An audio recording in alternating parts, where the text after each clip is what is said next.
គឺជាច្រកដែលបណ្ដាញរថពន្ធប្រើដើម្បីនាំវត្ថុបុរាណរាប់ពាន់ដែលលួចពីប្រាសាទខ្មែរលក់ឲ្យមហាសេដ្ឋីនិងសារមន្ទីរល្បីៗជុំវិញពិភពលោកនេះបើតាមការស៊ើបអង្កេតរបស់កម្មវិធី60 Minutes របស់ទូរទស្សន៍អាមេរិក CBS ចេញផ្សាយនៅចុងខែមិថុនាឆ្នាំ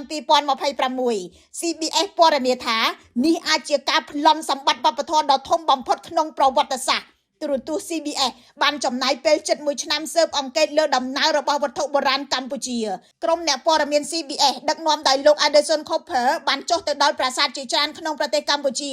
ដោយបើកបង្ហាញព្រះបដិមារាប់ពាន់ដែលព្រះកេសត្រូវបានកាត់ផ្តាច់យកលក់តាមប្រទេសថៃ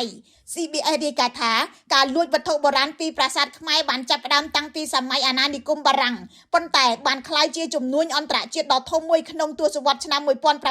1970ដល់ឆ្នាំ1990អំឡុងពេលកម្ពុជាជួបប្រទះសង្គ្រាមស៊ីវិលនិងភាពចលាចលនយោបាយការស៊ើបអង្កេតបានចង្អុលទៅឈ្មោះ Douglas Latchford ជាពាណិជ្ជករវត្ថុបុរាណជនជាតិអង់គ្លេសដែលរស់នៅប្រទេសថៃនិងត្រូវបានស៊ើបអង្កេតដោយអាមេរិកចោទថាជាមេខ្លោងសំខាន់នៃបណ្ដាញជួញដូរវត្ថុបុរាណខ្មែរអតីតអ្នកលួចវត្ថុបុរាណជាច្រើនបានប្រាប់ CBS ថាបន្ទាប់ពីលួចបានចេញពីប្រាសាទក្នុងប្រទេសកម្ពុជាពួកគេបានដឹកជញ្ជូនវត្ថុបុរាណទាំងនោះឆ្លងកាត់ព្រំដែនទៅប្រទេសថៃ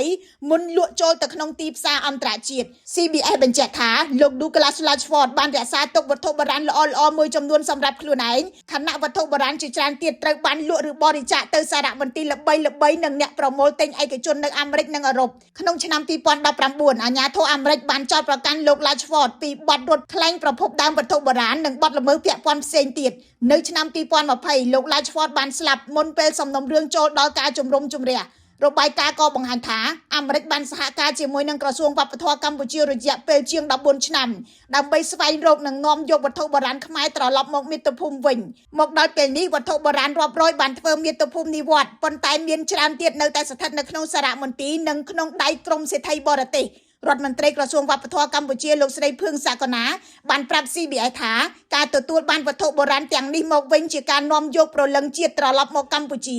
ខ្ញុំរស់សុធាពី News Today NTTV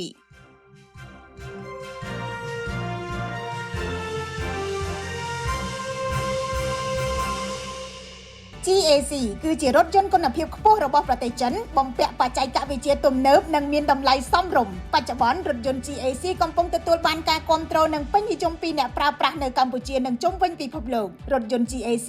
នាំចូលនិងចែកចាយផ្លូវការនៅកម្ពុជាដោយក្រុមហ៊ុន TH Group